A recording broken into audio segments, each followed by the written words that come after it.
Salut, c'est Pierre, vous êtes bien sur Envergure, nouvel épisode de qui est aujourd'hui direction South Carolina pour parler d'un joueur au nom qui n'en finit pas. Pour ce faire, je suis encore avec mes acolytes Manu, chef Manu qui est là. Salut Manu.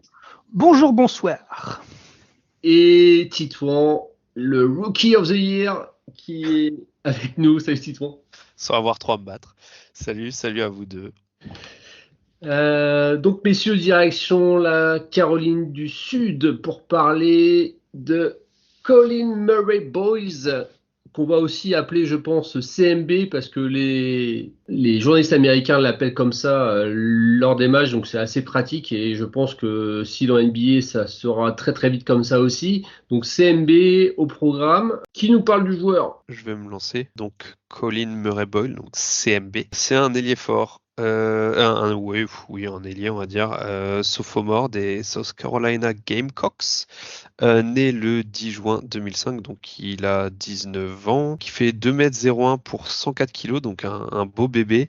J'ai pas trouvé de mesure officielle pour son envergure, mais j'ai vu passer du 6'9", j'ai vu aussi du 7'2", donc en gros on est sur une envergure qui est entre 2,05 m et 2,18 m, donc c'est quand même une fourchette qui est visiblement aussi grande que son envergure. Mais en tout cas, si l'envergure est vraiment dans cette fourchette-là, c'est quand même très intéressant, et à l'œil nu, je dirais que c'est autour des 2,10 à peu près de ce que je vois. Enfin, en tout cas, c'est plus grand que sa taille. Donc voilà, donc ça serait déjà très bien pour un joueur qui dépasse tout juste les 2 mètres. Joueur né en Caroline du Sud, à Columbia, recrue 4 étoiles en sortant du lycée, et du coup qui commit à la fac de sa Caroline du Sud natale. Dès son année 1, l'impact est immédiat en défense, et responsabilité offensive aussi. C'est le 3e plus gros usage rate, et c'est déjà dès son année freshman le meilleur defensive rating de son équipe, avec 99 de defensive rating, ce qui est déjà très bon.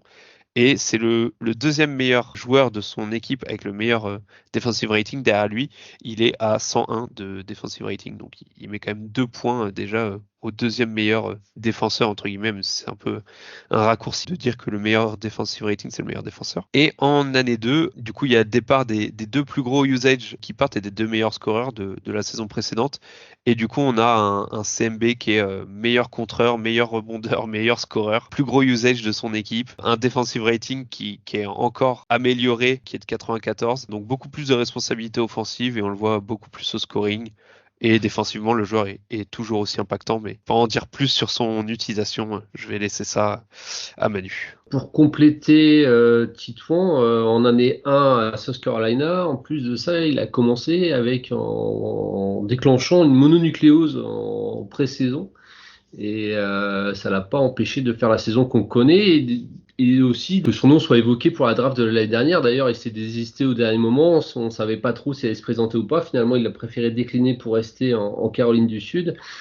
Cette année, c'est 15,8 points, 9,1 rebonds, 2 passes, le tout à 59% au tir au global, 26% à 3 points, mais sur un très très très très faible volume, et quasiment 70% au lancer franc. Manu, parle-nous un petit peu du contexte de South Carolina. Ouais, c'est un contexte qui lui va bien en fait. C'est une équipe qui est pas, enfin cette année en tout cas, où il n'y a pas forcément de gros leaders, de gros porteurs de balles qui aspirent en fait tous les ballons et tous les tirs. Tito en a parlé, un taux d'usage qui est assez bon. Alors, lui il a 26, un peu plus de 26, mais sur son équipe c'est assez homogène. C'est lui qui a 26, après ça tombe à 23, 20, 19, 18, 21, 19. Les joueurs ont quand même un taux d'usage assez similaire du fait du jeu de l'équipe qui est assez homogène. Le ballon tourne assez bien. Il n'y a pas de véritable option numéro 1. Il n'y a pas de joueur, comme je le disais au tout début, qui accapare le ballon, qui accapare tous les tirs. Et du coup, ça c'est super intéressant de voir une équipe où le ballon tourne. C'est un super point pour lui, je trouve. On va partir sur les qualités de CMB. Donc, comme je l'ai dit, on le pressentait presque pour la draft déjà de l'année dernière. Finalement, il a retiré son nom. Qu'est-ce qui fait que c'est un nom qui revient cette année, encore une fois, Titouan, pour toi? Je pense que sa principale qualité, c'est pour ça qu'il est connu, c'est sa défense. Et je dirais même plus loin la polyvalence défensive, parce qu'en fait, il peut défendre dans plein de schémas différents et de plein de façons différentes. Il est fort sur le ballon, sur l'homme. Il peut défendre au poste parce qu'il a une bonne envergure. Il fait partie de ces joueurs qui peuvent défendre plus grand qu'ils ne le sont parce qu'ils sont très costauds, très physiques. Il a un buste qui est assez large et il est assez solide sur le bas du corps, sur les appuis. Il peut switcher. D'ailleurs, on le voit de temps en temps.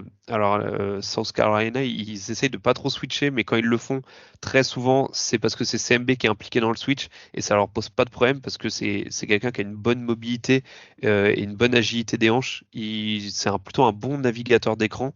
Voilà, il est très bon dans les changements d'appui. Et aussi, fait encore plus intéressant, je trouve, pour sa taille, c'est que c'est un bon rim protecteur. Il a 4,5 de block percentage en 2 saisons, ce qui est quand même excellent pour un joueur qui fait à peine plus de 2 mètres, hein, on le rappelle. Et à côté de ça, c'est un bon défenseur aussi off-ball où il a des bonnes lectures, il a des mains actives. Il est à, alors je vais te redire ça vite fait, mais voilà, il a un peu moins de 3% de steal percentage en 2 saisons, donc ce qui est quand même très bon.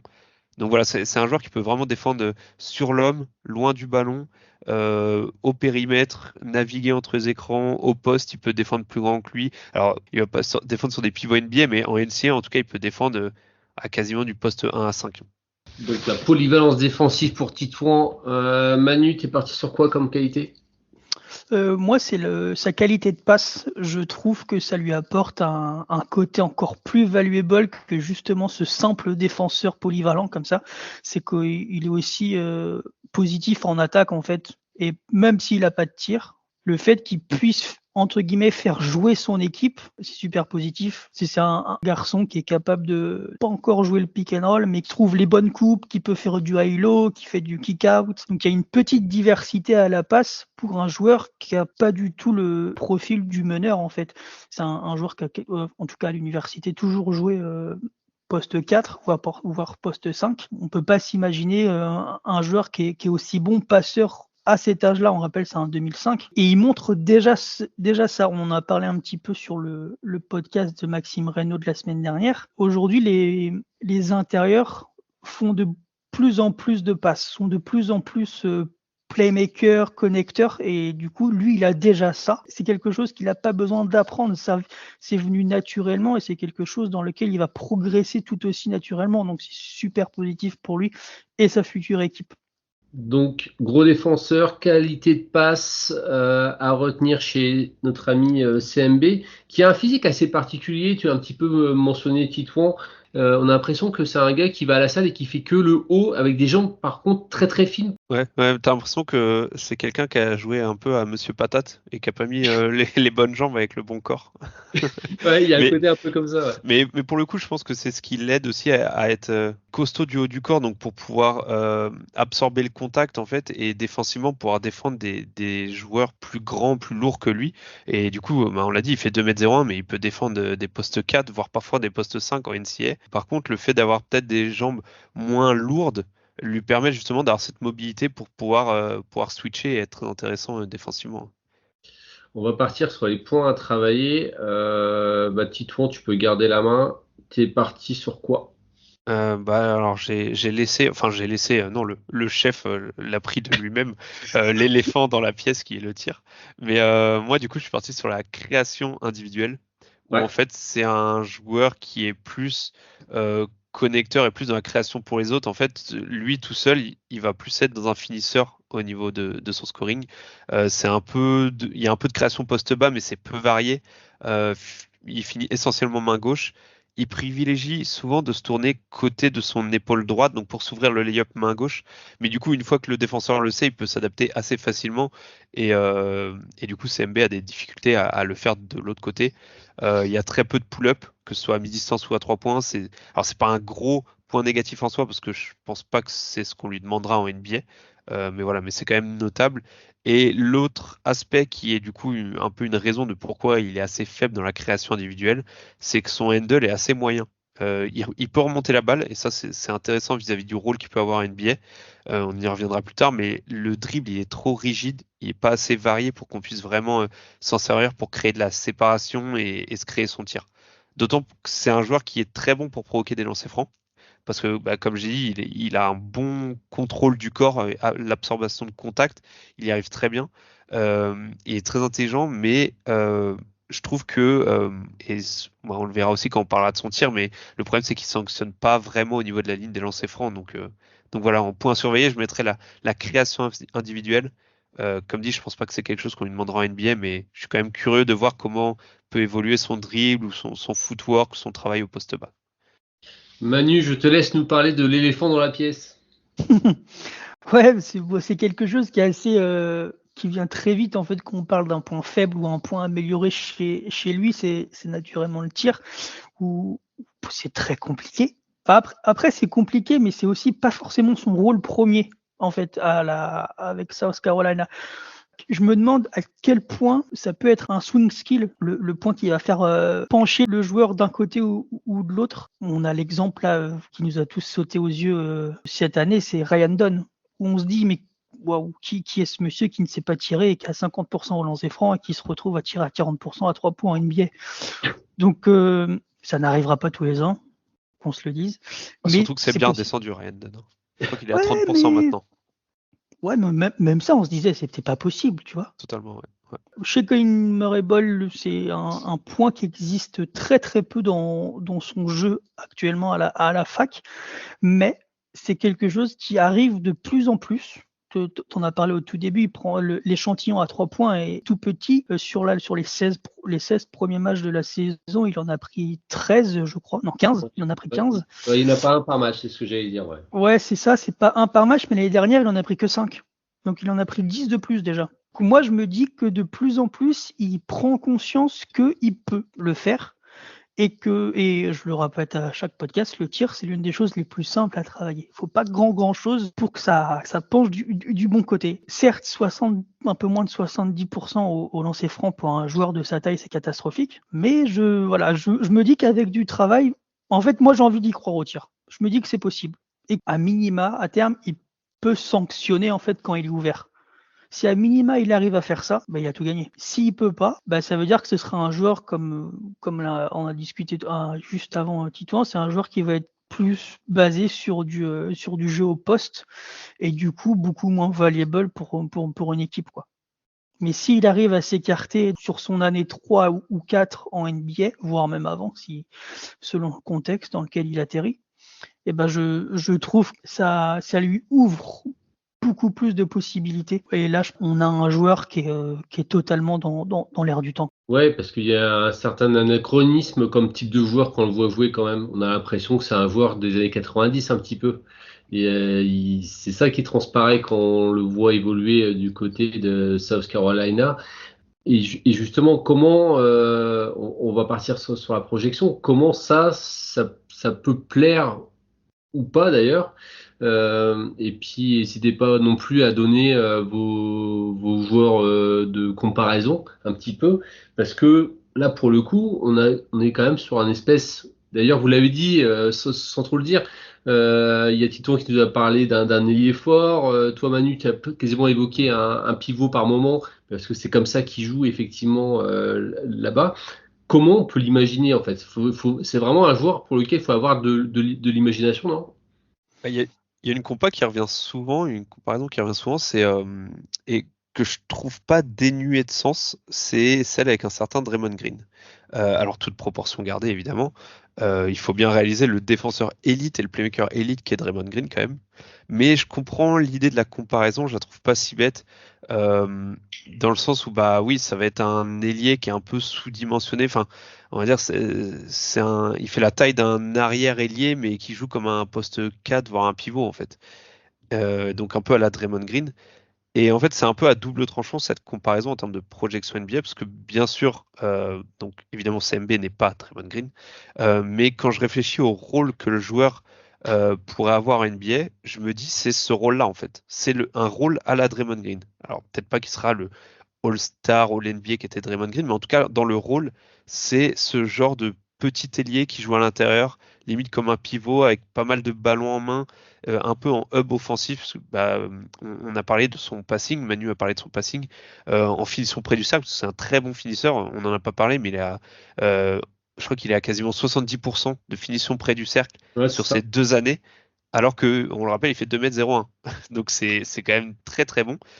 Et donc voilà, et qui de l'autre côté du terrain sera ton encre défensive.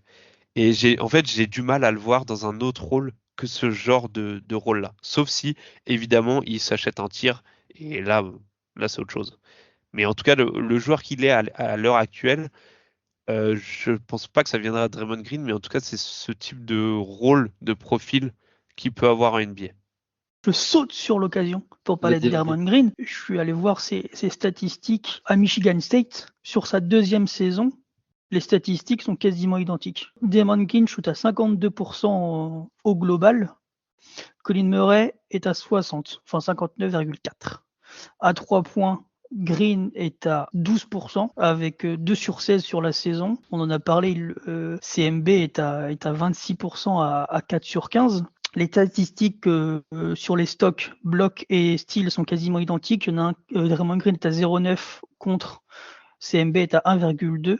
Et sur les interceptions, Draymond Green est à 1,2 et CMB est à 1,3. Et au lancer franc, c'est 67% pour Draymond Green sur 3 tentatives et CMB il est à 69 sur 5 tentatives. Donc statistiquement, c'est pas con la comparaison. Sauf que Draymond Green, il prend un virage à 180 degrés sur son année 3 et 4 où il shoot à 37% à 3 points. Et si du coup CMB arrive à faire la même chose en NBA, j'en arrive à ma comparaison qui est pour moi est le rôle d'un Aaron Gordon à Denver. Un poste 4 comme ça, ultra athlétique, capable de défendre sur tout le monde, ou presque. CMB a ce côté passeur qu'a pas forcément Aaron Gordon, donc c'est un petit point positif. Mais Aaron Gordon n'était pas forcément un très très grand shooter non plus de base, que ce soit Arizona ou ses premières saisons avec le Magic. Moi, je l'imagine comme ça, en fait, et c'est pour ça que je l'ai très très haut dans mon board. On va y venir après. Au board, je vais vous proposer un autre nom que j'avais évoqué en off, avec Titouan notamment. Grant Williams. Grant Williams à Tennessee, c'était vraiment le même joueur de rôle. Il jouait quasiment lui, pour le coup, il jouait quasiment que pivot, mais c'était quelqu'un qui passait son temps dans la pâture, qui allait au mastic et qui allait charbonner les rebonds offensifs pour mettre des points. Et de temps en temps, il sortait un 3 points, une passe et gros défenseur. Donc je trouve qu'on est un petit peu aussi dans ce modèle-là. On va lui souhaiter une carrière plus calme que celle de Grant Williams, mais ça, au pire, je veux dire peut-être que le scénario moyen moins, disons que ce serait peut-être ça pour lui. Je sais pas ouais, le plancher, ce serait peut-être ça, quoi. Ouais. Okay. Après, je trouve que par rapport à la comparaison vis-à-vis d'Aaron Gordon, par exemple, je trouve que Aaron Gordon, c'est entre guillemets que un finisseur en fait à Denver, là où je pense que CMB peut être un peu plus. Il peut avoir ce passing où, alors je dis pas que ça va être ton porteur de balle principal qui va avoir 30% d'usage, mais je pense que ça peut être encore une fois un peu à la Draymond Green entre guillemets, avec des très bons joueurs qui peuvent naviguer off-ball autour de lui, et tu peux avoir un joueur qui évidemment va être la plupart du temps un finisseur, mais peut sur plusieurs séquences avoir un espèce de rôle de hub offensif justement, qui a beaucoup de valeur, je trouve. Ouais. Messieurs, on va partir sur justement où est-ce que vous l'avez dans vos boards respectifs. Manu, tu nous disais que tu l'avais très haut. Dis-nous tout. Ouais, moi dans mon board actualisé, je l'ai 10. Pour moi, c'est un lot épique. Ça marche. Titouan, tu l'as à quel niveau toi? Alors moi, je vais être un peu chiant, mais en fait, depuis cette année, je fais un board horizontal, donc en fait, je classe pas vraiment les joueurs les uns avec les autres, donc j'ai pas vraiment de classement. Par contre, si je devais dire un chiffre comme ça, du moins pour la NBA, enfin pour la draft, pardon, je l'aurais en loterie. Du coup, comme tu fais horizontal, tu le mets quoi? Tu le mets poste 4, 5? Je l'ai mis en hub offensif intérieur, dans ma catégorie de hub offensif intérieur. Et dans ce classement-là, tu le mets où? J'ai pas, parce que j'ai pas scouté 80 joueurs non plus, mais dans les hubs offensifs, il est devant Johnny Broom et Coleman Hawkins, que j'ai aussi Broom qui s'est fait défoncer par CMB le dernier match, à titre de comparaison. Mais du coup, voilà, oui, c'est ça. J'ai Hawkins et Broom dans la catégorie hob offensif qui sont du coup dans mon tier 4. Et j'ai Colin Murray qui est dans la même catégorie mais tier 3. Donc tier 3, chez moi, c'est un starter titulaire, donc qui n'est pas All-Star, mais voilà, juste en dessous des All-Stars, quoi. Enfin, dernière question pour finir ce pod, messieurs, est-ce que vous y croyez en CMB et avoir plusieurs contrats? Moi, Est-ce je que l'ai dit, donc oui, ouais, mais c'est un joueur qui, je pense, comme beaucoup, hein, va devoir être dans un bon contexte pour pouvoir justement voir ses points forts être mis en valeur plus ou moins en même temps et qui progresse naturellement en fait. Et donc il faut du temps de jeu et il lui faut un contexte avec je pense une équipe avec pas mal de shooters, pas mal de joueurs qui coupent et pour vraiment qu'ils soient en valeur et qu'ils soient un peu au centre de ça pour utiliser sa qualité de passe, sa qualité de rebond, sa qualité de finition sous le cercle. Moi, je vois ça comme ça. Après, une équipe comme ça en tête, je pourrais pas le dire, mais moi, j'y crois fortement en tout cas. Titouan, même chose ou il y a un risque un jour qu'on le retrouve à l'étranger? D'ailleurs, il y a un de ses frères qui joue à l'étranger, qui est basketteur pro à l'étranger aussi, à Colin Murray Boyle. Bah, c'est exactement ce que je m'étais noté aussi, c'est que, en fait, alors j'ai pas réussi à me décider si j'y crois ou pas.